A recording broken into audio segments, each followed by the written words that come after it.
की महरें निकाल दी गई हैं और सिर्फ मवाद पेश किया जा रहा है। हजरत हर की शहादत के बाद इमाम हसीन का एकाएक सा अल्लाह के दीन पर कुर्बान होता जाता है।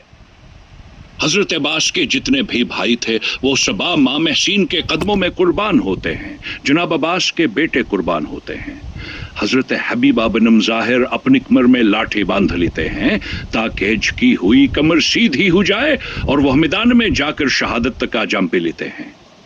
जनाब मोहम्मद दोनों शहीद हो जाते हैं।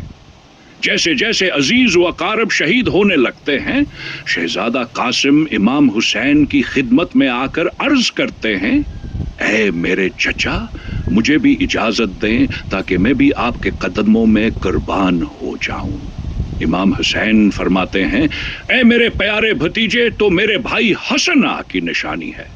कासिम अपनी माँ के पास आते हैं।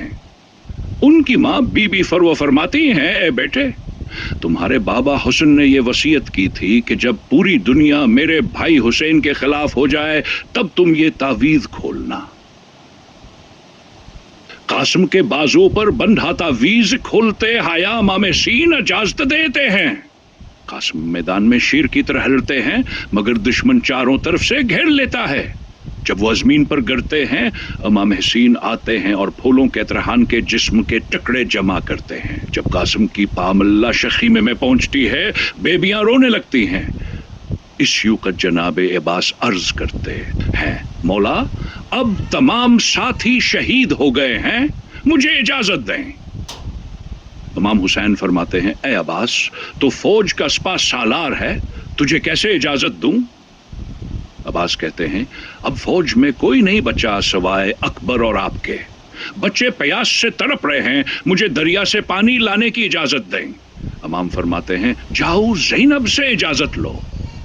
इजाजत मिलने के बाद जनाब अब्बास मैदान में जाते हैं, दरिया तक पहुंचते हैं और मुश्क में पानी भरते हैं। वापसी पर दुश्मनान है घेर लेता है। तीरों की बारिश में उनका एक बाज उखड़ता है, फिर दूसरा। वह मुश्कावर इल्म को दांतों में थामे खेमे की तरफ बढ़ते हैं। एक तीर उनकी आंख में लगता है और एक मश्क को चीर देता है। वो हुज्क कर तीर निकालने की कोशिश करते हैं, तभी एक जालिम पीछे से वार करता है और वह जमीन पर गिरते हैं। अब्बास आवाज देते हैं, ए मेरे आका हुसैन, मेरी मदद करें। इमाम हुसैन लाश पर आते हैं। अब्बास वसीयत करते हैं, मौला, मेरी लाश को खीमे में ना ले जाना, मैं बच्चों से शर्मिंदा हूं कि पानी ना पहुंचा सका। इमाम खाली मुश्क और इल्म लेकर खीमे में आते हैं।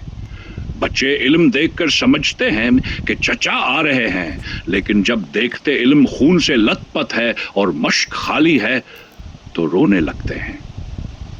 इमाम हुसैन उन्हें दिलासा देते हैं कि तुम्हारी प्यास को रहती दुनिया तक याद रखा जाएगा। अब अली अकबर इजाजत मांगते हैं। इमाम उनका माथा चूमते हैं। वो मैदान में जाते हैं और खुतबा देते हैं, मैं रसूल खुदा का हम शक्ल हूं, मेरे बाबा ने मुझे दुआओं से मांगा है, अगर हमारी जंग है तो हमें जाने दो, जालिम कहते हैं उसे शहीद कर दो। अली अकबर बहादुरी से लड़ते हैं, लेकिन आखिरकार वो भी जमीन पर गिरते हैं और आवाज देते हैं, बाबा मेरी मदद करें। इमाम हुसैन पहुंचते हैं, उनके सीने से बर्ची निकालते हैं और कहते हैं, ऐ दादा इब्राहिम, देख मैं अपने इस्माइल को कैसे कुर्बान करता हूं। फिर अली असगर की बारी आती है। बीबी रबाब का दूध खुश्क हो चुका होता है। इमाम कहते हैं, अगर जंग मुझसे है तो इस बच्चे ने क्या कसूर किया है। दुश्मन कहता है, अगर बच्चा प्यासा है तो खुद हमसे पानी मांगे। अली असगर अपनी मासूम आंखों से फौज की तरफ देखते हैं। पूरी फौज हल जाती है। उमर बिन साद हुक्म देता है, जल्दी तीर मारो। हरमला 3 नोक वाला तीर निकालता है जो अली असगर के गले को चीरता हुआ इमाम के बाजू में लगता है।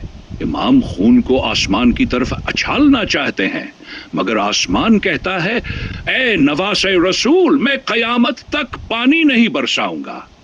इमाम खून को अपने चेहरे पर मल लेते हैं और खीमे में जाकर कहते हैं, रबाब, तुम्हारे असगर की कुर्बानी कबूल हो गई। اس کے بعد امام بیبیوں سے الوداع کہتے ہیں، بیٹے سجاد کے پاس جاتے ہیں اور کہتے ہیں بیٹا اب تمہیں کوفہ اور شام کے بازاروں میں قیدی ہو کر جانا ہے۔ پھر وہ میدان میں آتے ہیں، آخری خطبہ دیتے ہیں، میں اس رسول کا نواسا ہوں جس نے مجھے اپنے کندھوں پر بٹھایا، اپنی زبان چسوائی۔ شمر اور عمر بن سعد ہنستے ہیں اور حملہ کرنے کا حکم دیتے ہیں۔ امام حسین شیر کی طرح لڑتے ہیں، پوری فوج پیچھے ہٹنے لگتی ہے۔ پھر دشمن دور دور سے تیر مارتا ہے، کوئی پتھر کوئی نیزہ، خیموں کو آگ لگا دی جاتی ہے۔ امام حسین کبھی خیموں کی طرف جاتے ہیں، کبھی میدان میں آواز آتی ہے، حسین تیرا اللہ تجھ سے راضی ہو گیا۔